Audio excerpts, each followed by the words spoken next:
Hello everyone, my name is Macauley Hunohashi, welcoming all our esteemed viewers from around the world on Top Talk. In this edition, which promises to be a roller coaster ride, I have the rare privilege of hosting a man whose name is synonymous with television production as well as film and the media space in Nigeria. He is actually a man of many parts. Born in Jos, northern Nigeria, Plateau State capital, to Urobo parents, from Kokori in Delta State, married to Dele, a beautiful Yoruba woman from Oyo State. He had his primary education in Jos, secondary school in Kaduna, and obtained his university education at the University of Ibadan in Oyo State. This phenomenal man can rightly be described as a product of a confluence of cultures in Nigeria. Sir Peter Igbo, you are welcome to Top Talk. Thank you very much. It's a privilege to host you on Top Talk, and this is your first outing with us, sir. We don't take that for granted. I feel privileged to be invited to be. Thank you so much, sir. We're honored. I've mentioned an abridged profile, very abridged profile of who you are. Let's start by beginning to know from you directly, who is Peter Igbo? You can have like 1 to 2 minutes to tell us. Well, you practically covered the entire territory. Okay. From my birth in Jos. My parents truly were from Delta State, but before I was a teen miner in Jos. Okay. So most of his children were born in the various mines where he harvested tin and columbite. So we grew up in the various villages of Plateau State, and I was born in a place called Butiragirana, and wonderful, beautiful place. And again, school in Jos, primary school in Jos. But a unique thing about Jos, yes, which will affect my life as it went on, was the fact that Jos, where I was born, was a very cosmopolitan town. Yeah. And every tribe of Nigeria was represented in Jos. In fact, the Igbo I speak is because the compound in which we were living, we were the only non-Igbos in that compound. So I grew up speaking about it, I have to learn it. The teachers in the primary school I attended were mostly Igbos from different parts of Igbo land, Delta, North, and the other mainstream Igbo. So I speak a bit of the dialects of Asaba, and of course the mainstream Igbo. And of course, everybody spoke Hausa. Exactly. And for many of us who also were born in the various villages of Plateau, we picked a bit of Birom and other Plateau languages. So we grew up in that confluence of cultures, and another important factor was the fact that the film industry, the cinema, was very powerful. Yes. Just had movies in the morning, afternoon and evening, and at night. And many of us were very rascally. When we went to sell eggs or whatever for my mother, we ended up in the cinema. Either in the morning or in the afternoon, at night. I remember the new era. Rex Cinema, New Era Cinema, Kwararafa, and all that. So I grew up in that environment again. And that, again, is something that affected my future, because I fell in love with the moving image in that cinema at that time. In the early days, it was the Indian films. Yes. And many of them would have subtitles. But because we had come to understand the language so well, some adults would even pay for us to come in and sit and tell them, oh, that's the actor, that's the waziri, that's the bad, and all that. And we sang and danced Indian songs and all that. Then later came the British and American films. Johnny Westmoreland's Jungle Jim in the Forbidden Land, the Tarzan films and all that. Then the Chinese films came and all that.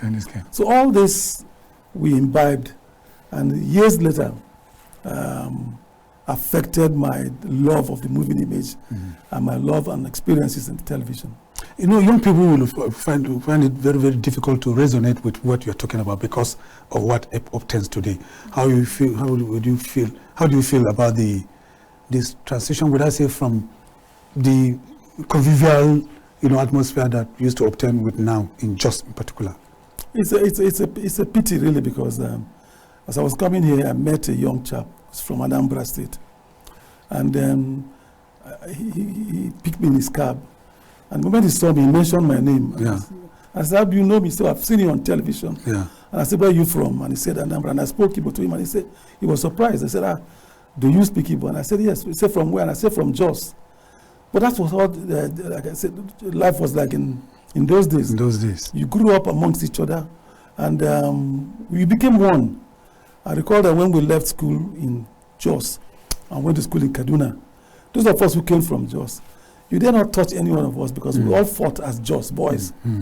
And years later, when I left university, and I was posted to Northwest State, and I was posted from Northwest State, from Sokoto to Bida, to teach in the teachers' college.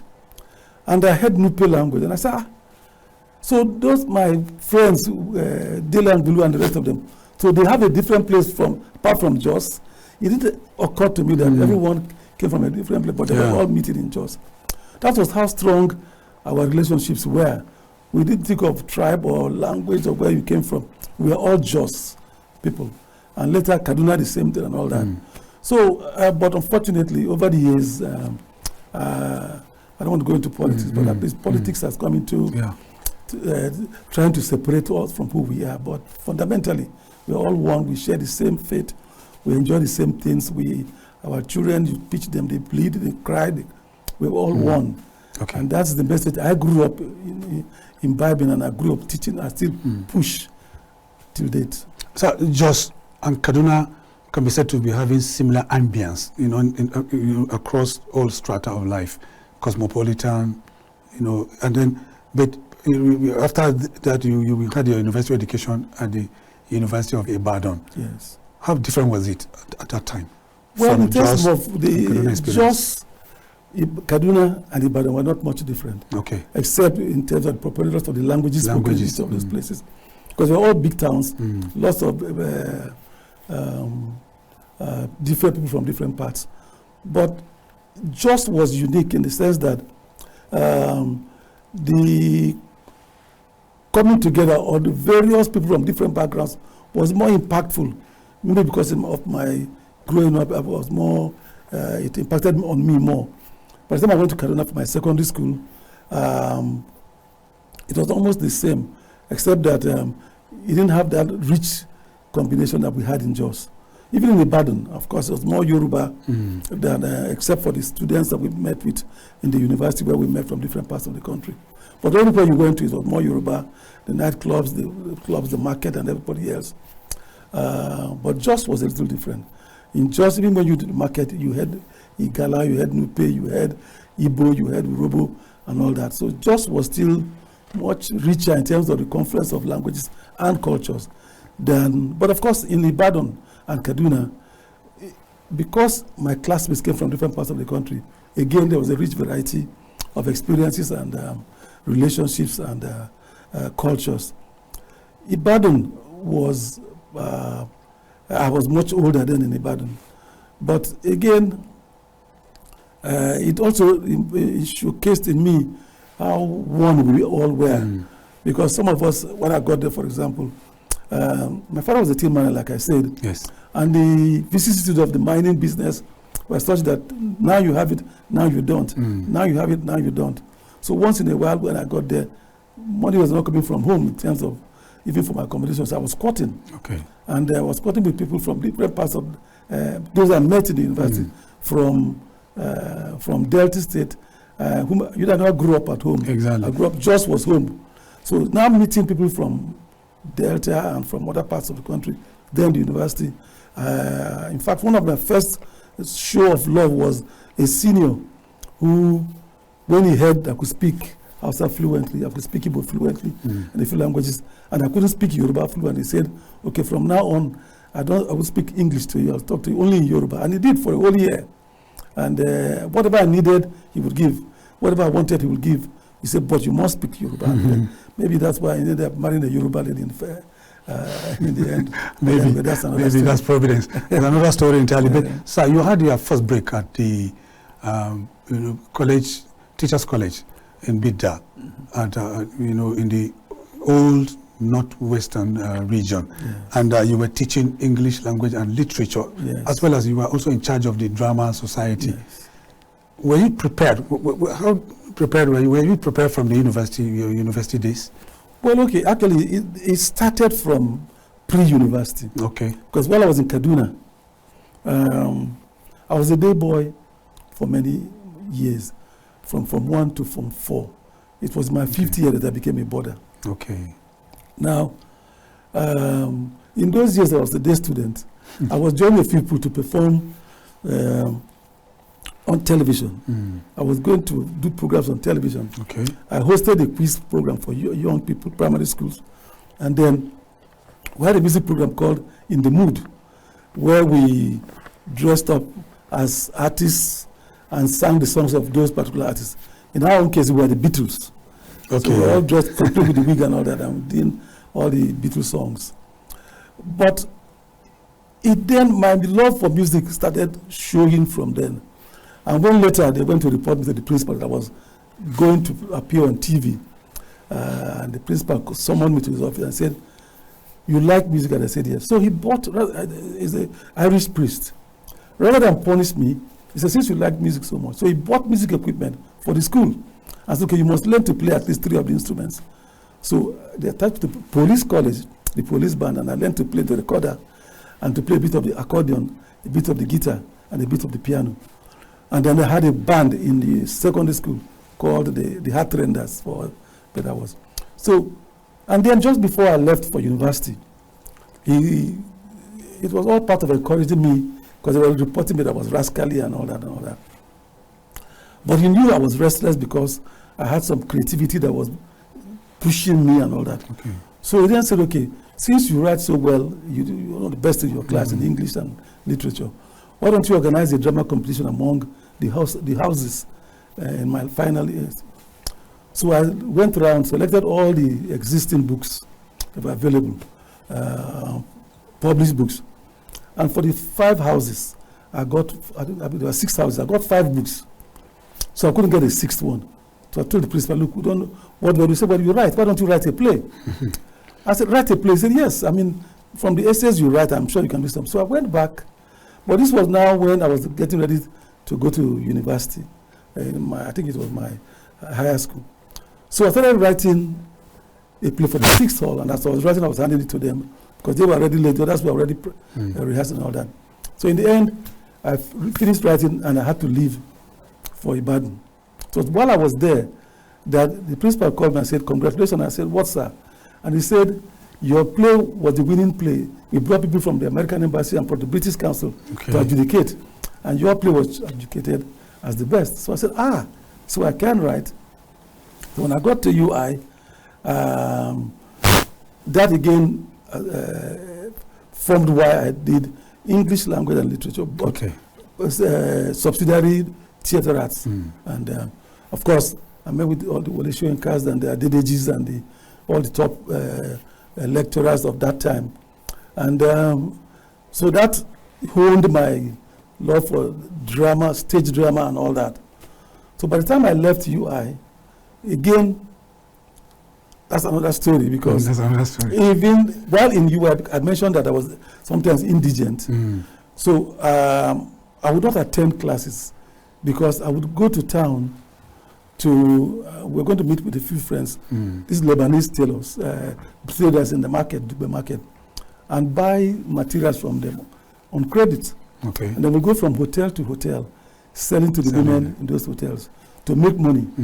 And then, so when it was coming to the end of this year, and I finally attended because exams were coming, and the lecturer saw me and said, "What are you doing in my class?" And I said, "I belong." He said, "No, I've not seen you in this class before." And I said, "I'm always hiding at the back." He said, "No, I know everybody in my class." So he summoned me to his office, and he asked me why I wasn't coming. I told him the truth, that I'm indigent, I have no money, I have to find something to eat. And I was going around to sell him materials to make. So he said, "Look, we are here as your lecturers, not just to order you around, but also to replace your parents, to be there for as you are your parents." Have you eaten? I said, "No." So he gave me money and said, "Okay, you must attend the class because there's only one term to go, but you must study harder than everybody else." Okay. So I did. And when it came to exams, The class was divided into two, each one to produce a play. I wrote the play for my own group, and we won. So that told me, okay, I won the one from school, I won the one from here, so I can write. So when I got to be there, and I was teaching in a teacher's college, I found that most of the students were restless, and I could see me in them. Restlessness, they don't see every once in a while they dodge from school to go to. So I decided to keep them busy. So I got them together. Okay, let me do a play for them. But of course, it was only boys. So I drove to the next girls' school, met the principal. I said, listen, can I borrow some of your girls to come? And she said, oh, God forbid. Those boys are too rough for my. And I said, no. When they close from your school, they come from the same families. They go back to the same villages and all that. It is schools that separate them. So get the teacher to accompany them, and you will be there when they will be there when we do our rehearsal. So I wrote a play, which we then produced, Ogaga's Hat, for stage. Ogaga's Hat. And when we performed, the principal was so endeared by it. He said we must perform for the whole school, for all the schools in Bida. Then we performed for the whole schools in Bida. And then he said we must perform for the whole state. So we went to Mina, went to Gusau, went to Sokoto.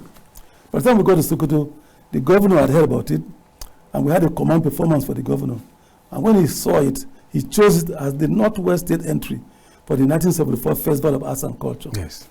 When that time came and we went there, we were one of the best three in the whole country with that play from Bida. Okay, now you made a transition to Sokoto, and then you were Education Officer 1, and your production talents inevitably drew you closer to the television, and you joined NTV Sokoto. Yes. So tell us about that. Well, okay, after the success of Ogaga's Hat, and there was a little struggle for me. When I was employed from the University of Ibadan by the Federal Public Service Commission, I was employed as an education officer. Yes. So it was as an education officer I was sent to teach in a teacher's college. So by 1975, I graduated in 1972, I was employed in 1972. So in 1975, I'd done 3 years. I've been promoted to become Education Officer 1 on level 9. So, and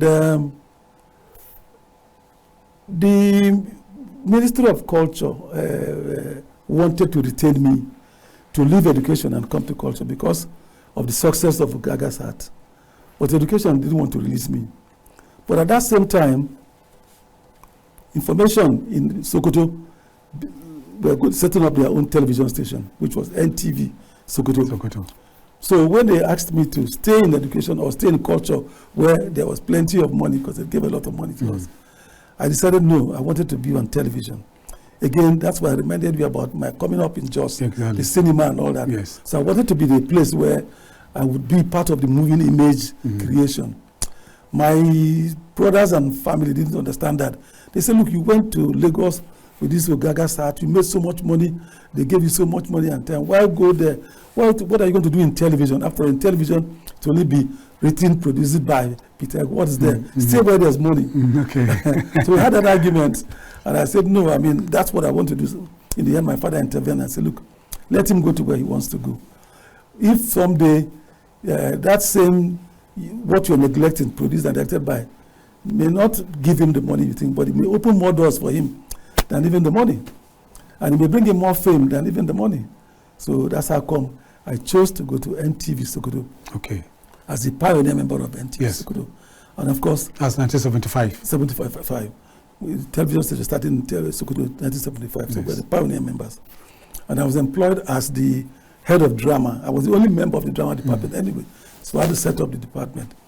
And that meant my responsibility was to produce live one English drama, one Hausa drama every week. Live. We had a studio, well, not a properly custom-built studio like we have these days. Yes. It was a store converted to a studio with very low roof. There was not much for proper lighting. So that's what we converted to a studio. And the equipment at that time, there were no facilities for editing. When it was your turn, you went into the studio, you would have rehearsed, and then they take the news now. They also come to the studio where we're coming to you, and you would have built your sets in the studio. And was this celluloid? No, celluloid was yet to come. Was yet to come. I'm coming to that technology later. This was all video, but the huge, big, humongous cameras that we had at that time. The only place they used celluloid was in the 8mm films that the news used for their newsroom. Exactly. 1 minute, 2 minutes of that, and they did. But everything was video and all shot in the studio and live. So that's how we started English drama and Hausa drama. I was in charge of both. And we have your artists and everybody in the various segments. Once it came to you, you were on for the 1 hour, you were on live until the end, then back to transmission control. That was how we started. No margin for error. And it was years later, because when I'm moving towards technology now, the difference. Exactly. When in 1977, NTA became, it came into existence, and all the NTV stations became NTA stations. NTV became NTA Sokoto. Now in 1978, NTA was already in existence. And NTA wanted to showcase this oneness of this new big organization that was now NTA. So one of the things they did was they organized a drama competition among the 12 NTA stations at that time. I was still in NTA Sokoto. So I wrote, produced and directed the entry from Sokoto called Moment of Truth. Moment of Truth. And when they were all adjudicated later, the whole 12 stations sent in their entries. NTA Sokoto came first with my production Moment of Truth. That was 1978. Again, everything was still video in the studio. But what thing I had started doing, because of my background from watching movies in Jos, to that, was that I felt constrained in the studio. I mean, real life was not from one set to the other, like was happening already in those days. There were only 3 productions before my time, and it was Village Headmaster, Masquerade, Samanja, and some other local ones that some other stations did. But everything was in the studio. Just like we're also building sets. And I didn't think it was right for me to say, I built a set here and say, this is the palace, or this is the market, this is the shop. I wanted to go out to realism. So I would borrow the news camera and shoot 2 or 3 minutes of inside from outside, and then come and link it together. I did that Moment of Truth. I did some clips of that. So slowly but surely, I started moving out of the studio, taking drama bit by bit out of the studio. When then, in 1979 or so, the then president, Obasanjo, came up with Operation Feed the Nation.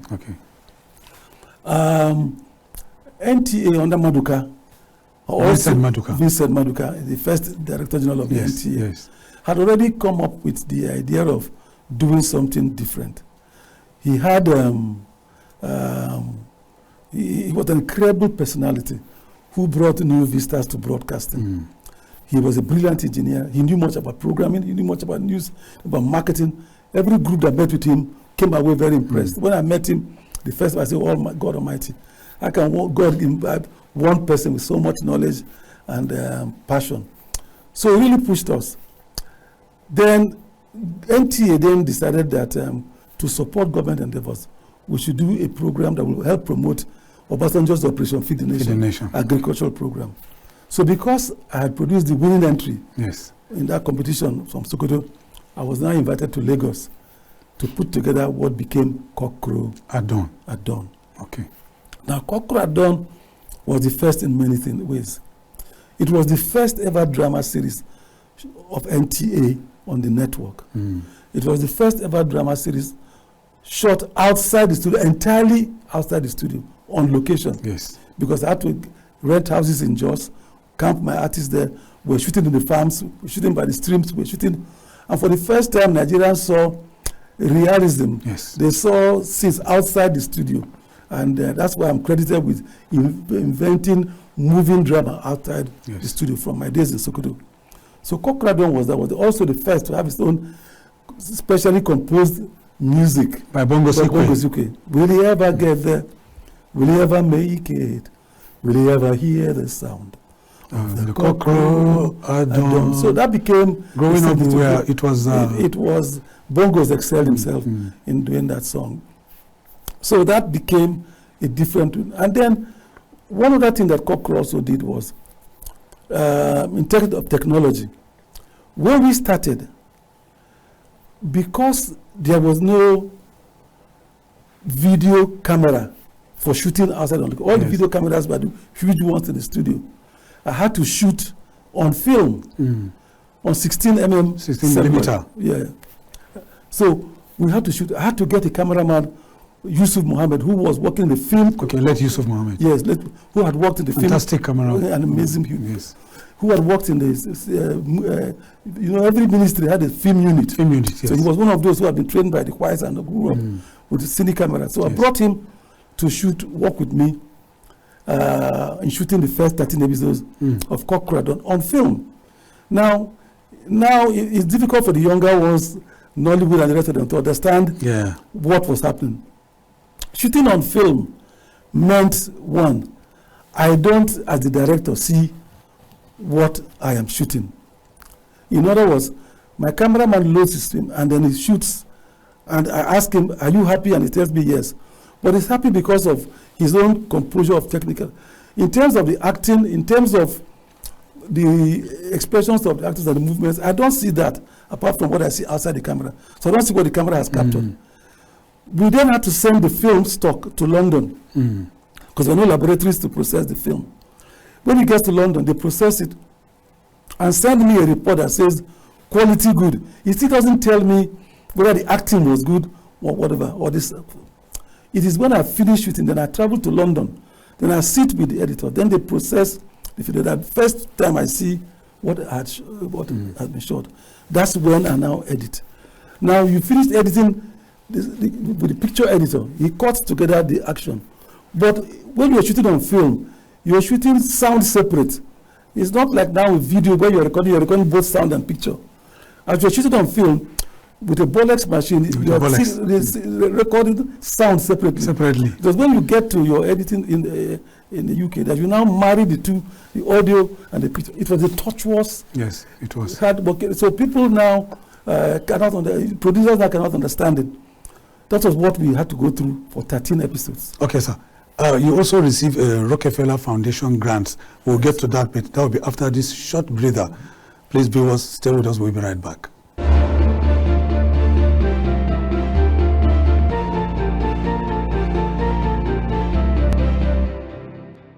You're welcome back. If you're just joining us, this is Top Talk, and my name still remains Macauley Hunohashi. And I have the privilege of hosting Mr. Peter Igbo, whose name is synonymous with television production as well as film and the media space in Nigeria. Sir, before we went on that break, I delved into the fact that you also received a Rockefeller Foundation grant. How did you get that, and what informed that, recognition in North Carolina? Is it South Carolina, USA? Well, okay. Just before I go to that, let me land on the fact that a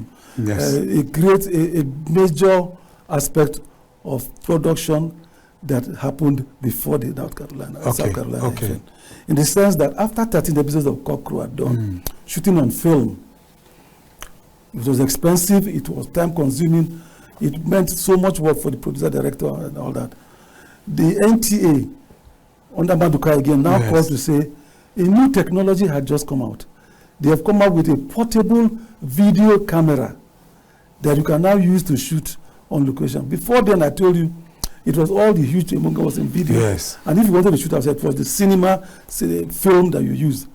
So after 10 episodes, my cameraman and myself, Hassan Yusuf Mohammed, were sent to London to watch this new camera, video camera, in use. And when we came back from then, that's when we now came back with the video camera to be the first again to use on Cockcrow at dawn. So I want you to see the transitions and the impact of Cockcrow and whatever. Of course, the rest is history. When Cockcrow started showing, of course, it became one of the first series sponsored by corporate body, UBA. Wiseman Bank with UBA and all that. So UBA, Cockcrow became another first there. And so the film of UBA Cockcrow spread, and if you recall, before then also, you knew all the actors in most productions. Village Master, you knew who were the actors. Yes. You knew who were the actors in Masquerade. You knew who were the actors and the rest of them. But if they asked you who was the producer director in those ones, exactly, you will not remember. You will not remember. Cockroach was the first, and the people started noticing. So there's somebody behind the scene, yes, a producer director, and so I popularized the relevance and importance of the producer director. Yes. From just the actors on screen, but the people have started to notice who is that person, behind that. Exactly. And that's how come people now, I grew up seeing your name, Peter Ego. That's because from when Cockroach came, emphasis shifted also, not only on the actors, but also or the producer director. Or the producer director. Yes. Again, just before I go to South Carolina, I'll give you one instance that happened when we were in Jos shooting Cockroach at dawn. A team of students from one of the universities down south came to Jos, and as they were driving past, they saw the NTA bus and the Cockroach at dawn, so they all rushed down, and some ran to Casimiro or Klugaga, some ran to Zemaye, some ran to Larry, some ran to Sadiq, Beatrice, and to get their autographs. And I, the producer director, I was still unknown then. I was just sitting in the quiet corner there, and all the actors were getting all the accolades. And then one of the students came up to me and said, sorry, who is Peter Ego? And I said, I'm the one. I said, I thank God I've been recognized. Then she said, are you not jealous that those people that you've helped to create are all known and you are not known? I said, no, on the contrary, it makes me happy that my program is a success because the actors I've created are successful. So that is how part of the fame of how Cockroach done. So because of this fame of Cockroach done, there's a group called Input. The Input is a association of public broadcasters, public television broadcasters around the world, Canada, Britain, and all that. So they have a group called Input. Once a year, they meet in different parts of the world, and they select unique programming, which they showcase. It's not a market. They just go around the world and they select each program, and then they bring producers who produce the program to come and talk about those programs to other producers so they can learn from them.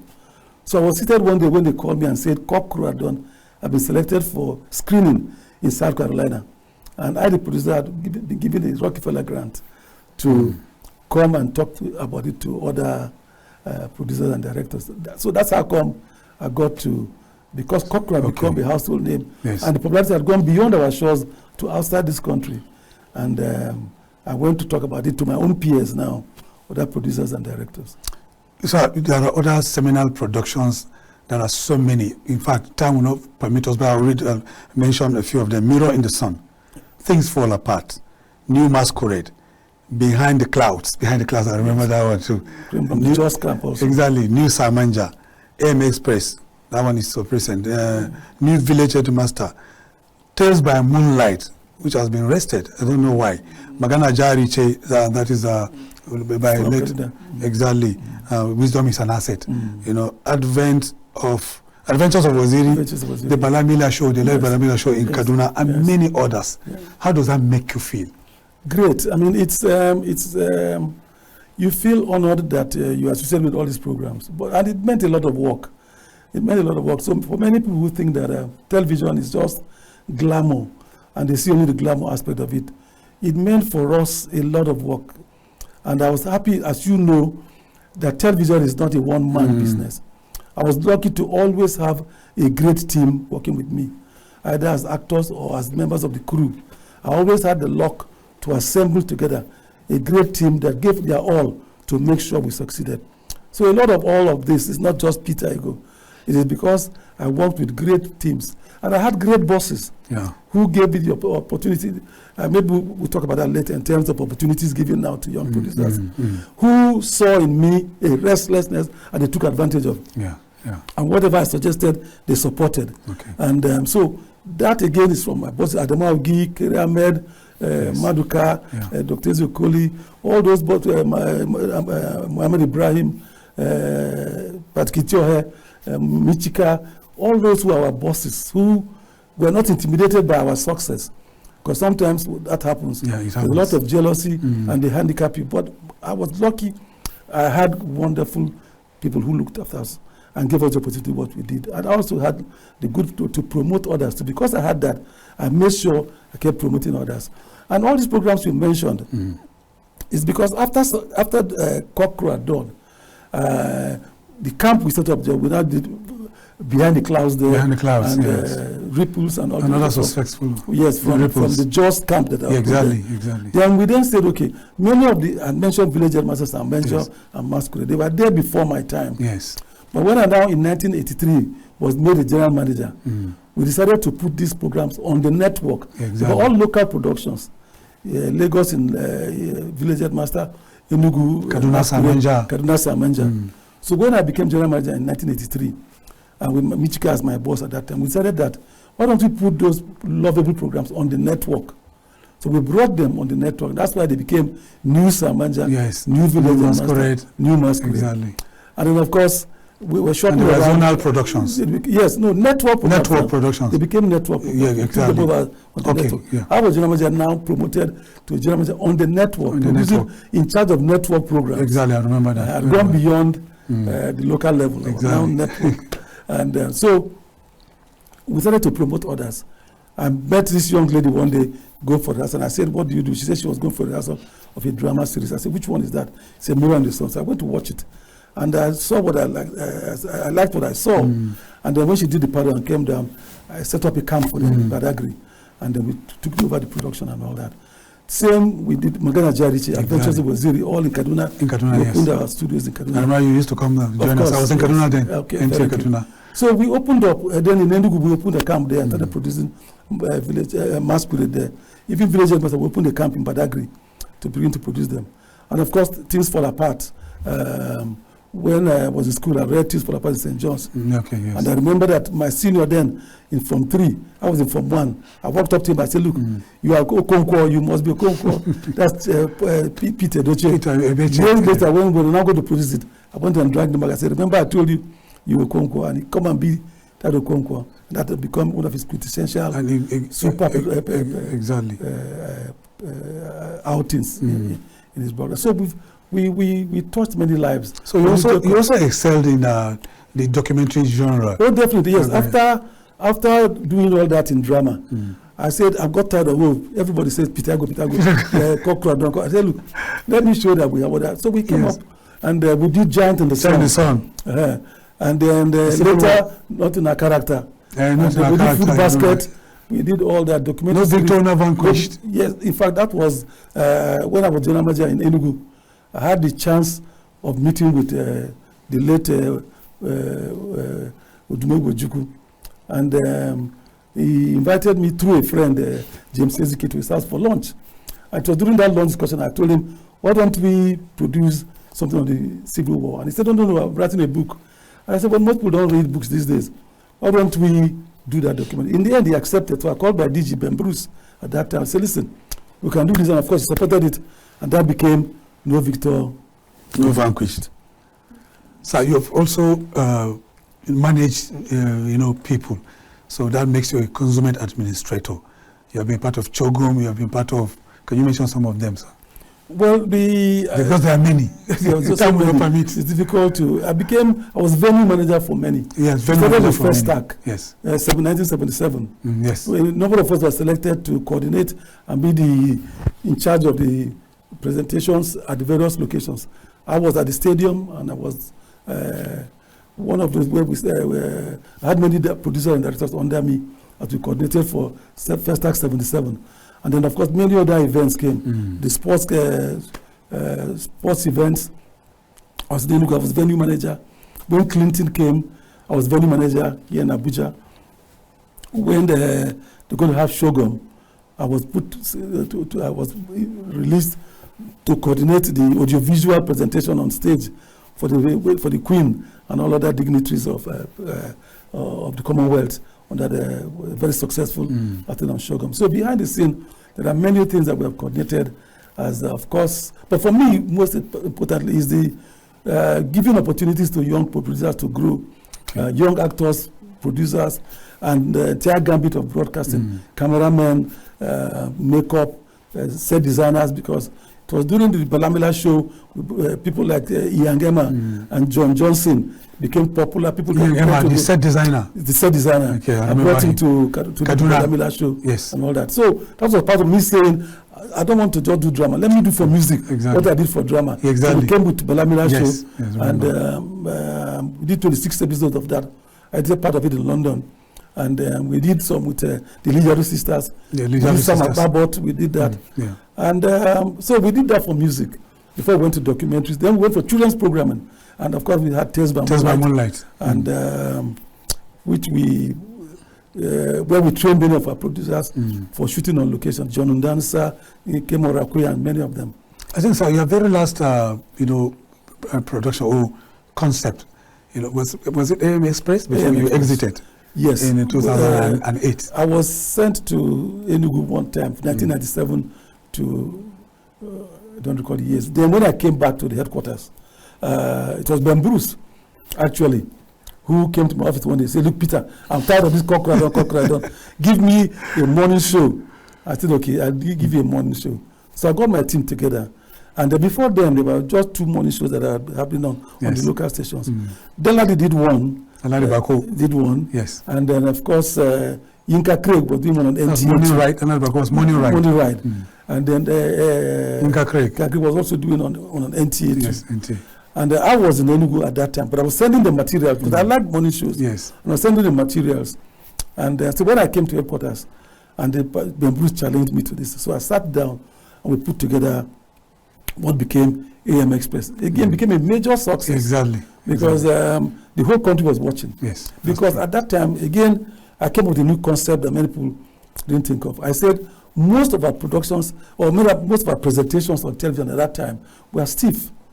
Everybody had to contain himself. You are prim and proper as you start there. And when we go to AM Express, I told the presenters, I said, listen, when you're interviewing an artist, or as an artist, as a musician, and he's singing, so get up and dance, don't. So I gave them radio mics and all that. Move around, feel free, don't feel constrained that, presenters or presenters should not. So they moved, and they gave life to, remember Yuka Craig, Elena Twij, Marian Nasodo, Catherine Henshaw, they were all full of life. I had 2 elderly ones, Yinka Craig and Sadiq Daba, and then I had the younger ones, the 3 ladies. And I did that, of course, to avoid where you have only one presenter and they fall sick and my program fails. And I said, no, I have 5 redundancies. If Yinka Craig is not there, Sadiq is there. If this one is not there, we had. So that's why I had 5. Something new again in television. But it became very popular, really relaxed. Many great names came on our show. I recall that it was on that MX that we brought Dora Kuyili, where she was talking about the pains of what harassment she was getting, and broke down and cried on TV. We had even Dangote and Co. in those early days come early, because it was to come on that program, you had to be there early, 6 a.m., 6:30 a.m. in the morning. But people were rushing to be part of it. And it was a big success. At one point, in fact, my DG called me and said, the head of service called me to say, look, what are you people doing that your program is making my staff come to work late. They all watch AM Express before they come to work.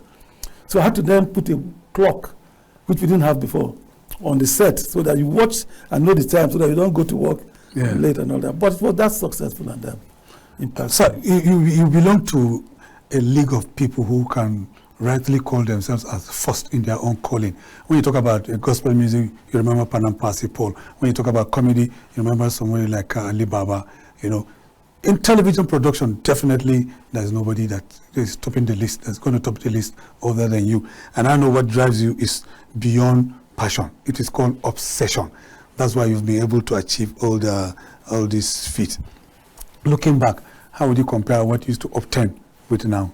And I know I'm asking this question against the backdrop of the time that you enjoyed some sort of monopoly because there was no liberalization. It was only NTA. Whoever wanted to appear, for us that grew up in the news department, whoever wanted a mention at the national level, it was NTA.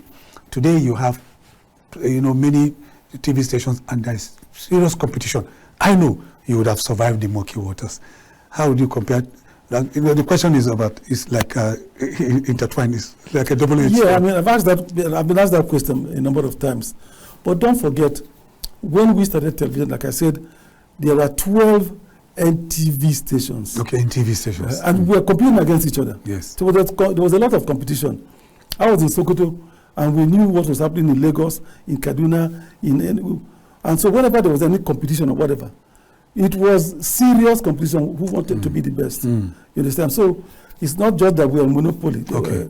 And then years later, apart from the NTA stations, the state televisions now came back again with their own state televisions, and then private broadcasts started coming up and all that. So yes, there are more, if you like, broadcast outlets now than there were in our own time.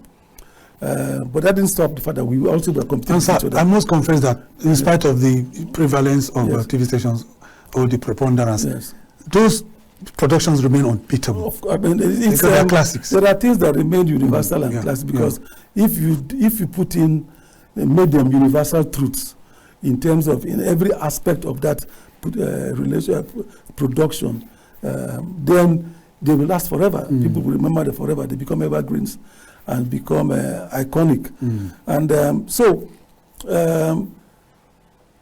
the things have changed. Things have changed. And technology especially. I told you when I started Cockrell, we had to work on film to shoot on location. So it took a lot of time, energy, and cost. Now the producer just picks up his camera, and with, in 10 minutes he shoots a 10-minute segment and all that. But with film, it was different. It was different. And then at that time also, the industry in terms of sponsorship was, many things were working. Many businesses were thriving. And if you talk sponsorship, you cannot get sponsorship in an atmosphere, in an environment where there are no industries viable to sponsor your series. When we did Cochrane, and they were battling for who was going to sponsor. Even years later, I became general manager in charge of network programs. Yes. We had battles between Liver Brothers, Pizza Industries to sponsor the Sunday Bells, to sponsor which program. So we had to invite them to bid and all that. But now there are 1,001 stations. Yes. And the market and the environment also is not as productive as it used to be. As it used to be, yeah. Many of the corporate bodies are suffering from one problem or the other. Power, security, and all that. So sponsorship is not readily available. And also too, because of that, you find that producers of now, I told you, I was lucky I had bosses who, whenever I come up with an idea, they simply said, what do you need? Now, if you came up with an idea as a young producer and you go to your boss to say, I've come up with, I want to produce this series, they'll tell you, where's the money? Where's the money? Go and look for sponsorship. In your days, funding was not an issue. No. I mean, it was not my job to go and look for sponsorship. Mine was to produce the program. Exactly. There's a department that's supposed to go and look for the sponsorship and bring. But now they tell you, well, go and look for sponsorship. So the producer now, I've heard some people say, in one time it was better, the young people now. And I said, no. What they are contending with is different from what we were contending with at that time.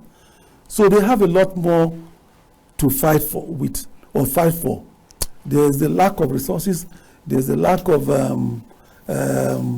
opportunities, if you like. But among them, there are incredible things that our young boys are doing now. In those days, people used to run down Nollywood and say, it's all patch and give me that just like that one, produce, copy this and copy. No. There are a lot of people now, is big people by young boys who have been trained, who've gone through school, trained. So you're impressed with Nollywood? Oh, definitely. Okay. I mean, a lot has changed. A lot. I've watched, many times I've watched what they're doing, Kannywood, Nollywood and all that, and I see what they're doing and I'm impressed. And I'm amazed that these young boys, in spite of the odds against them, in spite of the medicines against them, are coming up with incredible materials creatively, intellectually, and technically. So kudos to what they're doing in spite of the disadvantage. Okay, so we're winding down, and I want to tell our viewers that your retirement from the service, your service at the NTA did not end with your retirement from the NTA in 2008. You had a transition from mainstream media to entirely something new, and you took up an appointment of a place that was relatively unknown, absolutely and relatively unknown, from relative obscurity, and you brought it to limelight. How did that happen? Because I have glowing tributes, glowing eulogies for you from senators here. Yes,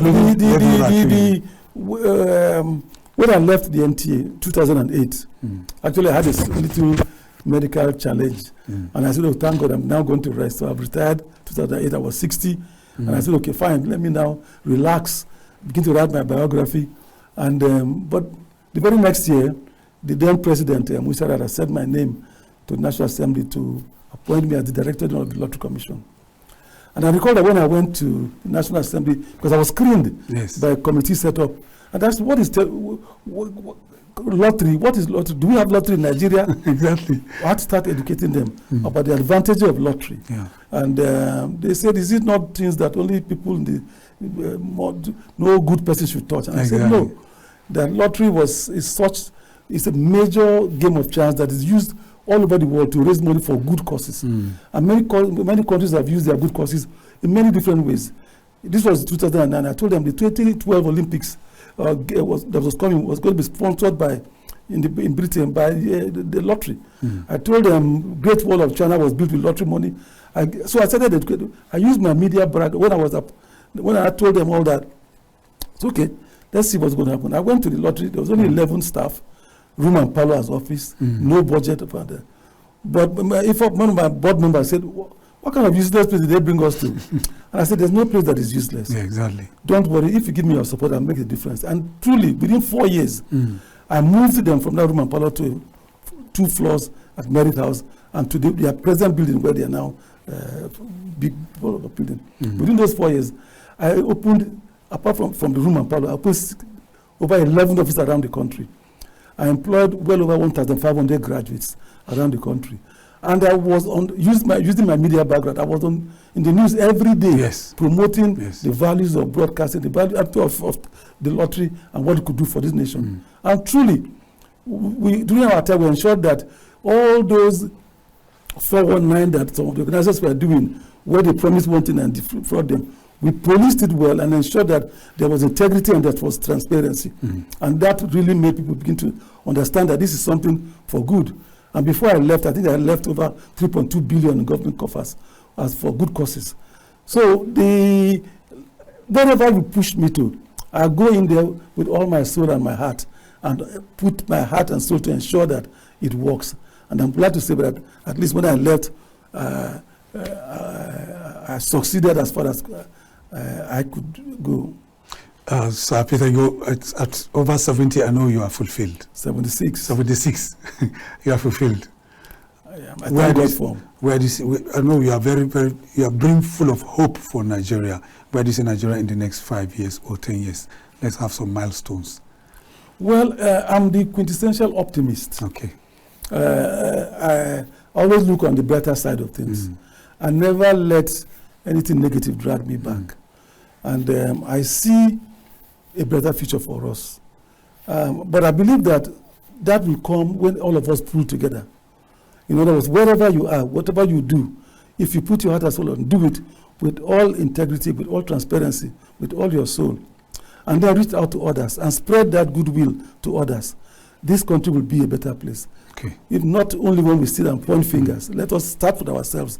And if all of us can sit as I'm doing today and talk about the good things I've done, then and inspire others, then this country will be a better place for all of us.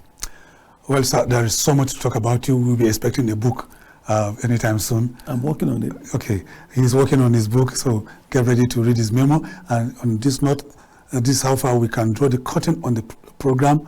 Top Talk. My name remains Macauley Hunohashi, saying thanks for joining us and bye for now.